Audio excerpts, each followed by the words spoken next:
apa enggak? 50-50. Enggak 50-50 sih. 70-30.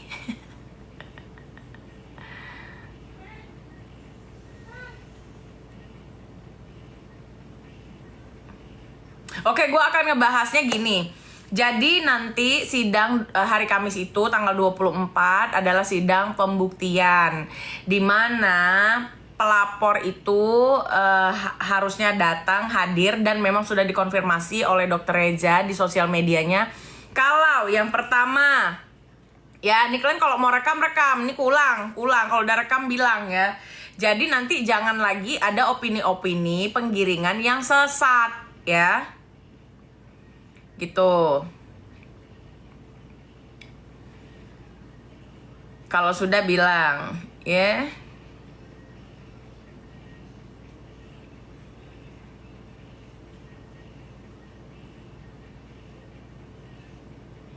Nah, begini. Jadi untuk sidang pembuktian di tanggal 24 hari Kamis, Dr. Reza Gladys sudah mengumumkannya di sosial media beliau ya. 1, baru dikirimkan undangan. Jadi untuk selama ini kalian yang bilang kalau Dr. Reza Gladys itu pengecut lah ini itu tidak datang di persidangan, itu bukan karena dia tidak mau datang, tetapi baru sampai undangan ya. Karena yang pertama itu kan kalian urutan sidangnya kan kalian tahu kan, ada berapa kali sidang itu, dan 2-3 kali sidangnya adalah eksepsi ya kan, pengajuan eksepsi ya, bantahan JPU ya, lalu putusan hakim untuk eksepsinya kan 3 ya kan. Nah, jadi di sana tidak dibutuhkannya seorang Dr. Reza Gladys untuk hadir. Itu dulu. 1 ya, udah ya. Jadi opini penggiringan ini kita luruskan dulu. Jangan hanya melihat kalian, oh karena gue suka Nick Mir, oh karena dia benci Nick Mir. Enggak kayak gitu. Gue harus menjelaskan kepada kalian proses yang benar. Jadi nanti terserah kalian mau dukung Nick Mir, kalian mau dukung Mail, kalian mau dukung Dr. Reza, kalian mau dukung siapapun ya. Yang pasti gue tidak menyarankan ke siapapun untuk mendukung si Topeng, kan kayak gitu ya. Karena apa? Karena gue punya kesimpulan setelah gue melihat seluruh ina-inunya ya. Oke. Nah lanjut. Yang kedua, Dr. Reza Gladys telah bilang di sosial medianya bahwasannya dia pasti datang ke persidangan. Kenapa dia harus datang? Kalau dia tidak datang, itu tandanya dia tidak menginginkan persidangan ini. Maka dia buktikan dengan harusnya dia datang untuk melanjutkan persidangan ini. Ya, melanjutkan pembuktian. Gitu. Udah? Jelas? Jelas kan? Nah, nanti di sidang pembuktian barulah semuanya ngumpul. Seluruh nama yang ada di dalam dakwaan, mau itu O, mau itu S, mau itu M, mau itu Dr. Reza gitu ya. Semua nanti dihadirkan secara berurutan sesuai dengan waktunya. Maka ketika persidangan ini adalah persidangan terbuka, berarti seluruh audiens atau yang datang itu bisa menyaksikan keterangan, bukti-bukti, rekaman, ya. Nah, baru kita tahu di sana siapa bandit-banditnya. Begitu. Halo Bang Benz, thank you Bang Benz. Nah, sampai sini dulu nih.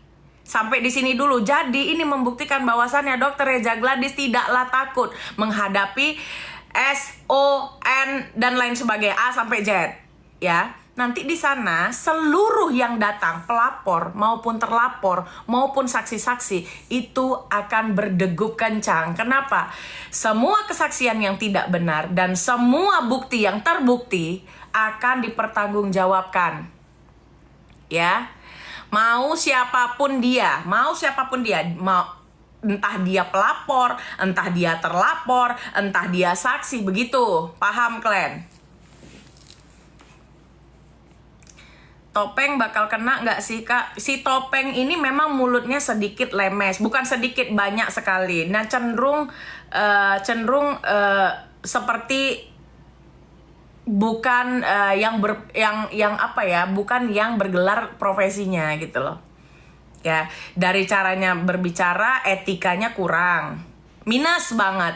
Terus dari cara dia meledekin orang aja, tidak menunjukkan profesinya. Kalau misalnya yang ngomong-ngomong kayak gitu profesinya enggak, itu gue masih maklumi. Gue anggapnya mungkin orang ini lagi kesel, mungkin orang ini sedang tersesat, mungkin orang ini tidak paham hukum.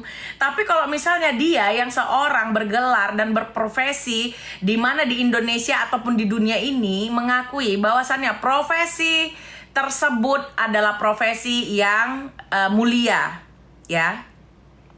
Udah pasti orang-orang yang sekolah di profesi itu bukan orang-orang yang normal. Kenapa? Otaknya pasti cerdas, ya.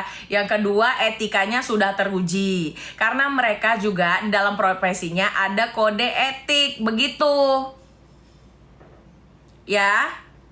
Ada kode etik, jadi sudah bisa gua simpulkan bahwasannya si Topeng ini adalah orang yang tidak bermoral di profesinya. Karena apa? Karena ya banyak lah video beredar tentang gimana cara dia ngejein orang, sarkazemnya, satirnya, kelakuannya gitu kan. Apalagi ada video yang, "Dek, kita jumpa dek." Ada videonya, tunggu belum gua naikkan aja karena terlalu crowded ya. Terlalu crowded algoritma membahas DJ Panda dan Erika, sehingga itu gua urungkan dulu daripada tidak FYP begitu.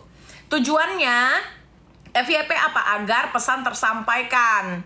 Kalau nggak FYP ya percuma. Tapi kalau FYP itu nggak dapat duit, itu salah. Karena di TikTok nggak ada monet. Dan gue bukan affiliate. Dan gue tidak menerima endorse. Ya, paham? Kakak datang nggak besok Kamis? Insya Allah datang. Bella, salam dari Medan. Siap. Untuk Kim gimana tuh? Kim gue nggak tahu. Yang gue tahu di video beredar adalah Kim itu pernah diajak kerjasama dengan si Topeng, kan gitu. Ya. Untuk selanjutnya, gini loh. Kebenaran itu udah pasti ada buktinya. Dan yang terbukti itu sudah pasti benar. Itu aja. Itu aja kalau gue. Ya, terlepas dari siapapun dia yang berbicara, gue nggak peduli si Kim itu bagaimana, gue nggak peduli siapapun bagaimana. Nah, ketika mereka mempunyai bukti, ya udah itulah kebenarannya berarti. Dan jika benar, berarti ada bukti, gitu aja. NM bisa bebas enggak? Menurut gue sulit. Kenapa? Sulitnya itu kalau banyak sekali pihak-pihak yang akan memasang badan untuk melindungi yang lain-lain selain Nikita Mirjani, gitu. Paham? Sampai di sini kalian paham tidak? Gitu. Kalian jangan ngomong sotoy-sotoy. Jangan bilang gue tidak berkompeten untuk mengomentari ini. Siapapun boleh berkomentar. Yang penting yang nggak boleh itu hoax. Ya, ya, di negara demokrasi ini setiap rakyat. Nih gue kasih tahu sama kalian ya. Rakyat yang tidak melek hukum itu dianggap sama di mata hukum. Kenapa? Karena kau langgar lalu lintas, kau nggak bisa bilang sama polisi. Kalau misalnya, Pak, saya nggak tahu Pak undang-undangnya seperti itu. Nggak bisa. Kau dianggap rakyat yang paham hukum. Makanya aku ajarin kau biar kau paham hukum. Biar kau melek hukum. Setidaknya untuk aturan-aturan yang mengatur keseharianmu. Ya, gitu. Kau nggak bisa bilang orang, aku nggak tahu. Kupikir nggak kayak gitu. Ya kalau kau nggak tahu juga kau dipidana. Ya, kalau kau nggak tahu pun, kau tetap dinyatakan sebagai pelanggar. Contohnya apa? Nenek-nenek mohon potong pohon. Nenek itu nggak tahu, tapi kan dia tetap dipidana. Gitu maksudnya, ngerti nggak?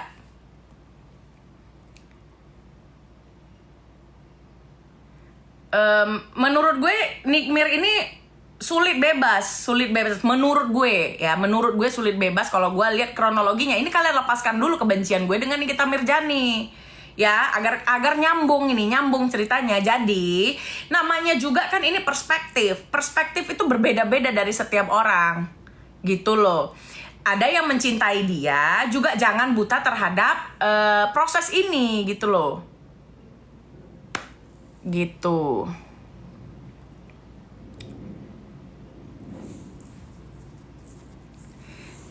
Iya, jadi kalau ada yang bilang tidak berkompeten, kau di mata negara, di mata penegak hukum, kau itu adalah orang yang wajib paham hukum. Kenapa?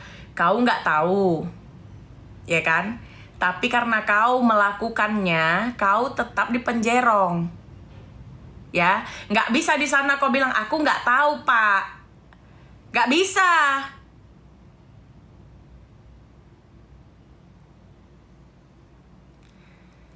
Gitu loh, paham ya? Endingnya bakal banyak yang cuci tangan cari aman sendiri. Bener banget Kak Friska, bener. Gue mau pin. Itu dia cluenya ya. Cluenya adalah akan banyak orang di kasus ini yang cuci tangan, menunggangi. Banyak. Ya kan? Yang udah pasti cuci tangan siapa? Ya orang-orang yang tidak mau terseret duduk di pesakitan, itu aja. Nah, untuk kalian kalau mau lihat orang baik atau tidak, ya, dia menyelamatkan dirinya sendiri, dia tidak menyelamatkan kawan-kawannya. Sampai dengan hari ini gue masih menganggap Nikita Mirzani itu oke dalam pertemanan. Kenapa? Dia masih pasang badan, tidak menyebutkan apa-apa untuk teman-temannya. Dia tidak menyeret teman-temannya. Tetapi tidak menutup kemungkinan kalau teman-temannya lah yang akan menjebloskan dia dan membiarkan dia sendiri di sana dan cuci tangan. Dah. Cocok nggak kalian rasa? Setuju nggak kalian?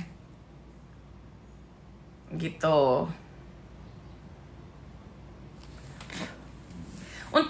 Sedangkan yang cuci tangan ada, apalagi yang menunggangi. Udah pastilah dengan segala kepentingannya. Tidak bisa dipungkiri. Yang tidak bisa dipungkiri dari seorang Nikita Mirzani apa? Popularitasnya. Ya, siapapun yang membahas dia maka akan trending. Ya, karena apa? Karena Nikita Mirzani adalah public figure yang sedang trending. Jadi algoritma membaca apapun yang menjadi trending, apalagi ditempel fotonya, udah pasti itu akan trending. Apalagi namanya disebut-sebut, itu pasti akan trending. Itu yang tidak bisa dipungkiri oleh siapapun ya. Jadi kalau kalian mencurigai seseorang menunggangi kasus ini, itu udah pasti. Tapi yang tidak pasti adalah tulus apa tidak dia mendukung. Tulus apa tidak dia air matanya keluar. Air matanya itu tulus apa tidak? Itu pertanyaan gue. Ya. Masih mending orang kayak gue yang jelas-jelas memang gue gak suka sama Nick Mir karena dia pernah gini sama gue. Itu masih relevan menurut gue. Ya. Dibanding gue kalau mau pura-pura bisa aja. Oh, gue dukung Nikita Mirzani Oh, langsung gue kan dapat pujian. Tapi gue nggak mau. Tapi gue tetap membahas proses hukumnya, gitu loh. Ngerti nggak? Gue juga mendukung Nikita Mirzani untuk dia apa? Untuk dia tidak memasang badannya sendiri. Stop untuk membelenggu dirimu sendiri. Karena kau juga punya hak untuk bebas. Kau punya hak untuk diringankan. Kau punya hak untuk menyelamatkan dirimu sendiri. Itu loh poinnya. Ngerti nggak sih? Banyak yang dukung Nick Mir tapi di belakang mereka suka Nick Mir betul. Kalau itu fakta ya. Gitu. Kalau seluruh dunia ini kan tahu kenapa gue sama Nick Mir ya. Terlepas Nick Mir itu mengakui atau tidak. Tapi kan gue tahu dan itu pernah diproses gitu loh. Tapi itu tidak penting, itu cerita lama yang gak perlu diulang-ulang. Yang menjadi pertanyaan adalah siapa orang-orang yang pura-pura mendukung, siapa orang yang pura-pura menjadi teman. Itu poinnya, itulah nanti poin di persidangan. Poinnya adalah siapa kawan, siapa lawan. Nah, siapakah yang sebenarnya menjerumuskan Nikita Mirzani? Apakah temannya ataukah musuhnya? Begitu. Kalau hari ini yang kalian katakan musuhnya itu kan Dr. Reza Gladys. Yang kalian katakan temannya itu kan yang itu yang namanya di dalam dakwaan, ya kan? Seperti Topeng, Oki, dan lain sebagainya. Tapi pertanyaan gue adalah, siapa yang membuat seorang Nikita Mirzani duduk di kursi pesakitan? Temannya ataukah lawannya? Coba jawab. Gitu. Jawab. Itu. Jadi kalau kalian mau ngebaca, mau mapping kasus, kalian lihat dulu. Belum tentu yang menjatuhkan air mata itu adalah yang tidak membuat masalah di dalamnya. Ya.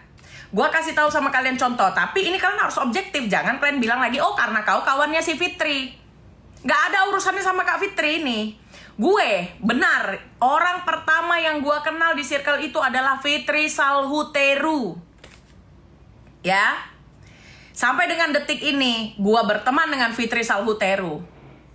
Gue nggak peduli apa yang kalian bilang tentang dia, dalang, ina inu, nggak peduli. Hari ini pada faktanya adalah selama Nikita Mirjani berteman dengan Fitri Salhuteru, apakah pernah hal-hal seperti ini terjadi?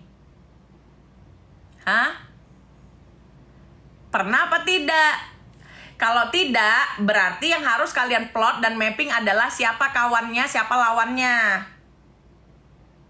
Gitu. Teman itu, kalian jangan ekspektasi terlalu tinggi. Teman itu nggak ada. Teman itu seperti jantungmu yang terus hidup sampai akhir hayatmu tuh nggak ada. Itu juga jangan klise, jangan naif. Teman itu nggak ada yang seperti itu. Bohong banget. Ya, tetap lu harus menjaga diri lu sendiri, mau dari teman bahkan keluarga. Keluarga aja bisa begitu, apalagi temen. Lu ngaco deh.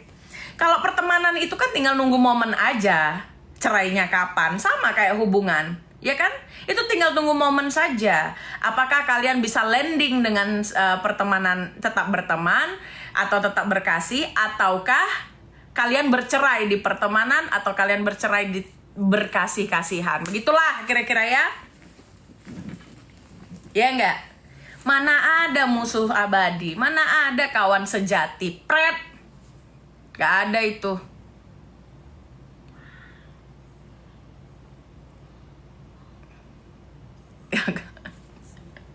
Si Natali lagi, bentar dulu, Natali urusan nanti. Kita bahas dulu ini.